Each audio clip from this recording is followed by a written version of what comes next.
Bonjour, je vous propose une exhortation à partir du psaume 1, donc dans l'Ancien Testament. Je vais vous lire ce psaume dans la version de la Colombe, Louis II.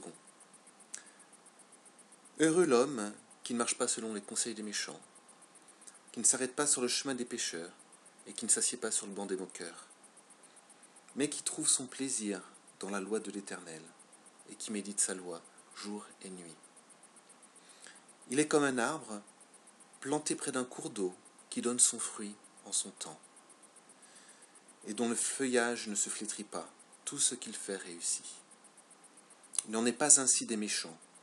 Ils sont comme la paille que le vent disperse.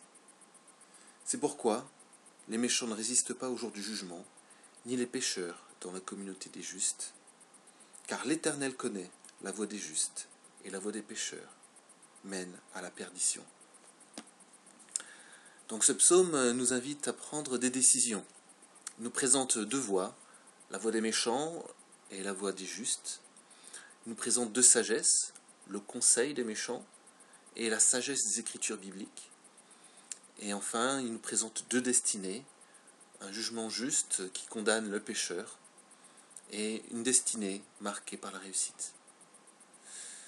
Alors, ce psaume ne sert pas à condamner les méchants et à encenser les justes. Il a été écrit pour que chacun d'entre nous, nous puissions prendre le recul nécessaire pour méditer sur nos vies et choisir la voie que nous voudrions suivre.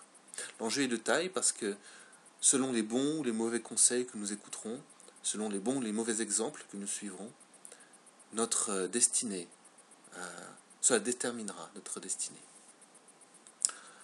Alors, peut-être vous reconnaissez-vous parmi les méchants, si vous avez des crimes sur la conscience, des petits ou des gros, que ce soit le meurtre, le vol, l'adultère, le mensonge, la pornographie, la haine, l'ivrognerie, allez vers les paroles de la Bible pour trouver le réconfort, la sagesse, la force, l'humilité, la droiture, pour vous tourner vers Dieu et vous détourner du diable. Trouvez un homme ou une femme spirituelle qui pourrait vous aider à trouver ces écritures et vous aider à les méditer pour pouvoir changer votre cœur, votre être intérieur et vos comportements. Je peux vous garantir que si vous faites cela, cela transformera votre vie. Alors vous pouvez trouver également que cette distinction entre les bons et les méchants, c'est trivial, manichéen, simpliste.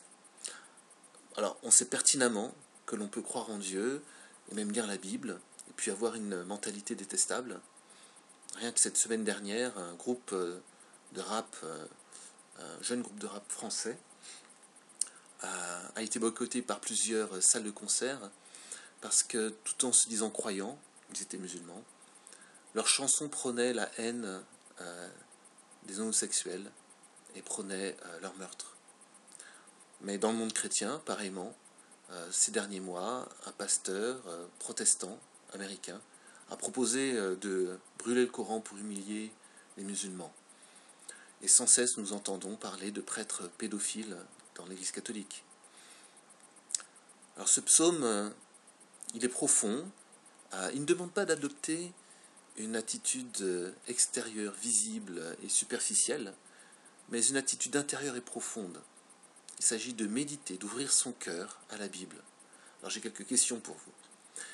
Est-ce que nous faisons appel à notre réflexion, à nos intuitions, à l'analogie, au questionnement, à la critique, à la comparaison des différentes versions, des différentes traductions, à l'étude des différentes pensées chrétiennes et à la rencontre avec les différentes communautés pour apprendre d'eux?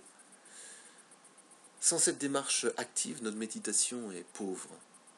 Et on ne peut pas discerner ainsi ce qui vient de Dieu et ce qui vient du malin. Une méditation riche, profonde et constante des Écritures nous permet d'être en communion avec Dieu parce que, à travers cette méditation, Dieu se révèle, il nous transforme, il nous sanctifie, il nous purifie. Alors, nous connaissons les paroles de Jésus dans les évangiles. Il nous appelle à aller au-delà de cette façon stéréotypée d'exercer notre morale. Il nous demande d'avoir une justice supérieure à celle des scribes et des pharisiens. Tout simplement parce que nous avons besoin de méditer les Écritures pour faire appel à Dieu, pour qu'il révèle ces réalités spirituelles, pour que nous puissions les vivre en vérité. Alors je vous propose une image. Un homme juste, un homme de Dieu, c'est comme le fruit d'un arbre. Il doit être alimenté par la sève de l'arbre s'il veut se développer, mûrir et être agréable à Dieu. S'il n'est pas alimenté par la sève, il sèche et il pourrit sur place. La sève, c'est cette parole de Dieu que l'on obtient en méditant les Écritures bibliques. Alors mon appel, c'est que nous excellions dans cette méditation des Écritures, que nous devenions des maîtres, comme le dit l'auteur de l'Épître aux Hébreux, afin d'avoir un vrai discernement, un jugement juste, selon le Dieu de Jésus-Christ. Mon appel, c'est que notre méditation soit active. Associons-nous à des hommes ou des femmes spirituels pour faire fructifier cette méditation. De nos choix dépendra notre destinée. Alors, si nous méditons avec ardeur la Bible, nous aurons une vie réussie, à l'image du Christ. Alors, pas une vie réussie, riche, dans un monde matérialiste, mais une vie riche spirituellement, sur terre, et bien sûr la vie éternelle dans le monde à venir. Bonne méditation.